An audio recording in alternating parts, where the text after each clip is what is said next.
Fast food తినడానికి చాలామంది ఇష్టపడరు. ఎందుకంటే అందులో వేసే టేస్టింగ్ సాల్ట్ మన హెల్త్‌కి అస్సలు మంచిది కాదు కాబట్టి, ఈరోజు అవి ఏమీ లేకుండా సింపుల్‌గా చేసేద్దాం. 100 గ్రామ్స్ చికెన్‌ని కాగుతున్న నూనెలో వేసి, కొంచెం మిరియాల పొడి, ఉప్పు వేసి బాగా కలపండి. ఆ తరువాత అది ఎర్రబడుతున్నప్పుడు కొంచెం డార్క్ సోయా సాస్ వేసి ఎర్రబడేంత వరకు వేపుకోండి. ఇప్పుడు సన్నగా తరిగిన క్యారెట్ తురుము, క్యాప్సికమ్ తురుము, వెల్లుల్లి రెబ్బలు కూడా వేసి బాగా వేపుకోండి పచ్చి వాసన పోయేంత వరకు.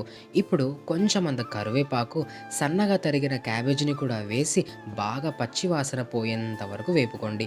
గుర్తుపెట్టుకోండి, రైస్ ఐటెమ్స్ చేసేటప్పుడు 100% రైస్‌ని మాత్రం కుక్ చేయొద్దండి. ఎందుకంటే రైస్ వేసి హై ఫ్లేమ్‌లో టాస్ చేస్తున్నప్పుడు అన్నమంతా మెత్తబడిపోతుంది. అస్సలు పనికిరాదు.